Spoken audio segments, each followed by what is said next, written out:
When Miss Morris first asked me to come to Glendale to give my impressions of what Glendale was like 20 years ago, the overwhelming thought that came to me was how much I did not want to come to Glendale.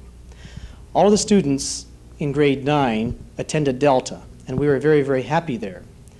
Delta was a school that had many, many traditions, a long history, super school spirit, fantastic sports teams, and our older brothers and sisters had attended Delta, so we felt that we wanted to follow in their footsteps.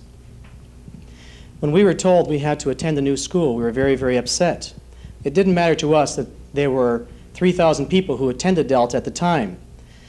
We were on shifts.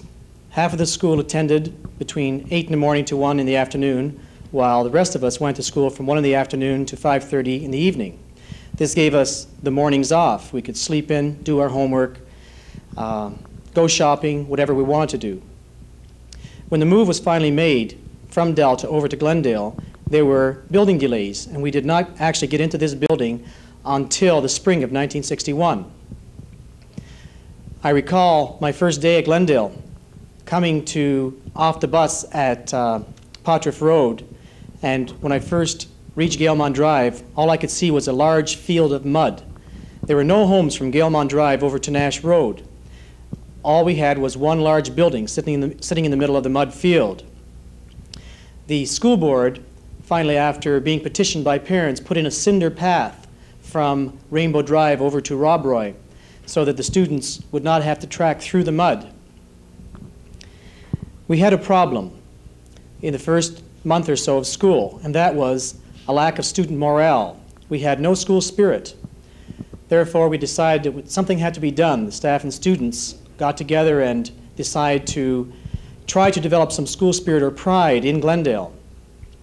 We started with a series of dances.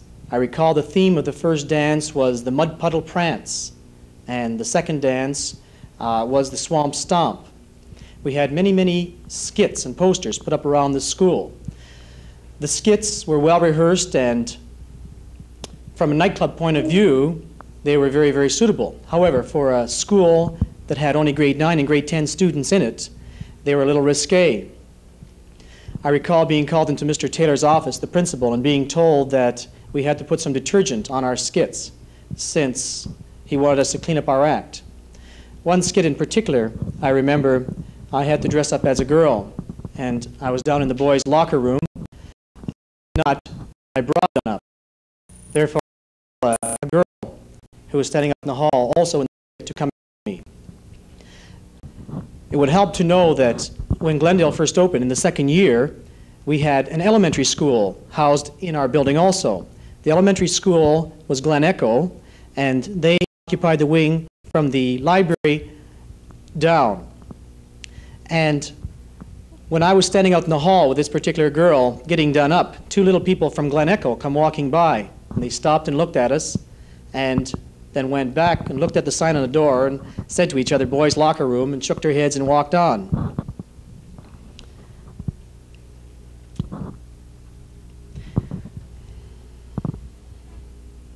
The teachers, too, did a great deal to develop school spirit.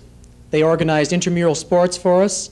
Since we couldn't play against other schools, since there was only grade 9 and 10 school here, they developed a house league system whereby every student in the school belonged to red house, green house, blue house, yellow house, and the students received points for their house for each team that won, or even for academic subjects.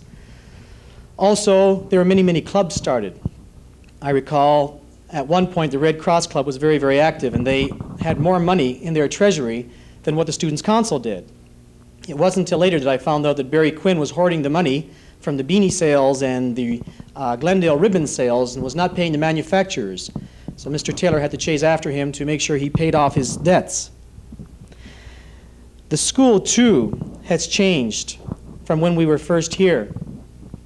The gymnasium at that time housed both the boys and the girls in the one gym. The locker rooms were separated by a brick wall. And I recall when I was running for president my first year, in my campaign speech, I made the campaign promise that if I was elected, I would tear down the brick wall between the boys and girls locker rooms. It just so happened that that summer the new girls' gymnasium was built behind the boys' gym, and all of the girls' equipment was taken out, and the wall in question, in fact, was taken down. The second year when I was running for re-election for president, I recall that it was the shortest campaign speech in history. I simply reminded the students of my campaign promise and then said, well, it's down. I recall Mr. McLeish was in charge of our Army cadets at the school, and one of his students, while teaching the younger students how to handle a .303 rifle, shot a hole in the second floor ceiling with the gun. The students at that time were a different breed of students than what we have today. They all suffered under the same educational plan as the other students right across Ontario in the high schools. They were under the Robarts plan for streaming students. This plan was in effect all over, and basically what it was those students who could not achieve academically as well as others in marks were expected to leave school in grade 10. They were put into stream 1, and they were expected to go out and get a job by the end of grade 10. If they wished to go on in their education, they would have to repeat grade 10 in stream 2 and then go on. Those people who come to high school in stream 2 were expected to go to grade 12, and when they completed their year in grade 12, they were expected to quit too. If they wanted to go on to grade 13, they would have to repeat grade 12. Those people in stream 3 would go right on to grade 13 and then supposedly go on to university. By this you could see that it was not uncommon to have people 17 and 18 years old in grade 10.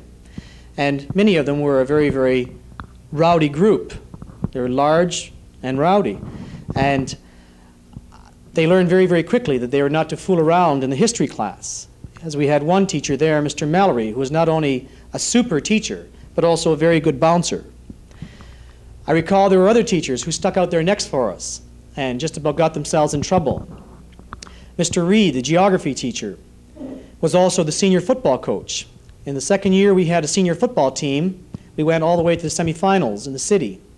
And we convinced Mr. Reed that we wanted to have a pep rally the night before the big game. Therefore, Mr. Reed convinced the administration and even went as far as to go get a fire permit for us so that we could build a fire in the field.